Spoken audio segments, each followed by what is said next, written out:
First, fast, and accurate. News Channel 25, WVTT. We'll be expecting some chilly temps in the next couple days. Let's take a look. So you can see there's going to be snow showers, snow flurries, and it's going to be decreasing. And tonight they're saying that it even could feel like it's approximately 0 degrees with wind chill, even though it's supposed to be actually 13 degrees. So when you are heading outside, make sure you bundle up, wear your jacket, wear your coat, wear your gloves, stay warm. We'll have full weather details coming up on Twin Tiers Evening News. Global news update on WVTT. Israel's parliamentary elections are less than a week away, and Palestinians will be watching very closely. Both Arabs in Israel who can vote and the Palestinians who cannot worry about what this election will mean for the expansion of Israeli settlements. CNN's Sarah Sider reports. Conflict flares in the dead of night. Some 500 Israeli police close in on 120 Palestinian activists in the West Bank. One law for Israeli settler and another law for the Palestinian people. More than 500 officers are working carefully and peacefully in order to make sure that the area is being evacuated. The day before unrest enveloped this property, Palestinians were busy putting up a tent village here. When police first showed up in the area known as E1, the activists produced a deed for a portion of the land, and the Palestinian landowner welcomed them. The Israeli High Court issued an injunction allowing the tents to stay for a time, but it did not address the status of the protesters, so the Prime Minister promptly ordered police to evict them. The courts finally ordered the tents taken down, citing security concerns. Israel plans to build a controversial Jewish settlement on this land that critics say should be part of a future Palestinian state. Palestinians say it's just the kind of decision they fear they will see more of in the next Israeli election.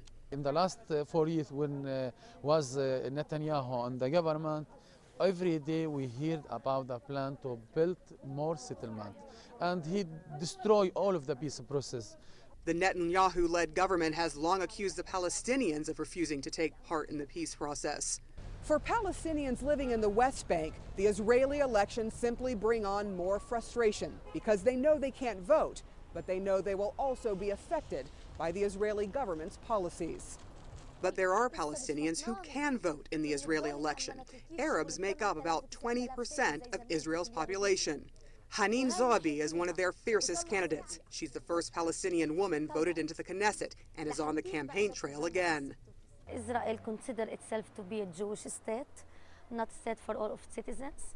In Israel, it is a part of the logic of the system to give privileges to the Jews on the expense of the Arabs, either in land confiscations, budgets, health care, economic rights. The election committee banned Zoabi from running this year, but the Supreme Court overturned the ban.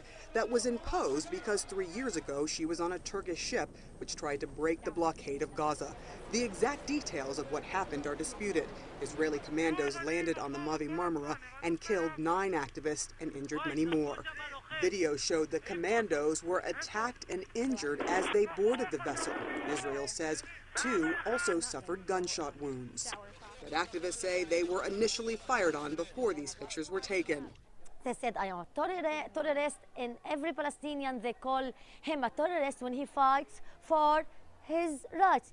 The global publication Foreign Policy dubbed her the most hated woman in Israel, a headline she slammed as biased. She says her constituents trust her as a friend fighting for their rights in a tough political climate.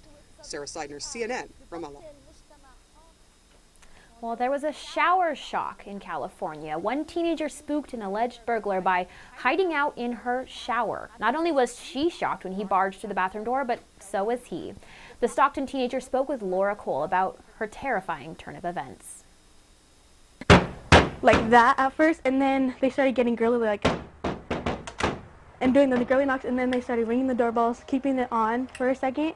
Sophie was just getting ready for school Tuesday morning, and when someone wouldn't stop knocking on the door, I heard glass breaking. Someone broke the family room window, so Sophie bolted to the bathroom. I was scared, and I was just like in the shower hiding, and then the people came to the door and they started trying to open the door, but I locked it, and at that point I was laying down in the bathtub shaking like a lot. But the burglar didn't give up trying to get in. I was thinking I was gonna die. I was thinking what my mom would be thinking if she found me dead in the bathtub. And once the bad guy got into the bathroom, Would not stop staring at my eyes, just looked in my eyes. Sophie says the guy stood there for about 5 seconds, then left and escaped out the back door.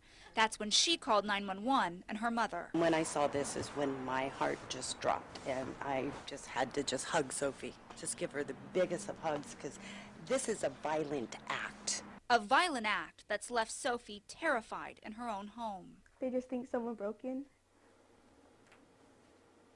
But that wasn't it for you. You thought you were going to die. And even though the emotions are still raw, Sophie's bravery is nothing short of extraordinary. A 13-year-old in the most frightening situation of her life, handling it better than many adults. I have told her over and over how proud I am. She's amazing. And Sophie hopes that her story inspires other teens, if they are ever in a similar situation, to do the same thing. We have a recap of the nationally televised Bonnie's game coming up. All that and more on the Twin Tiers Evening News.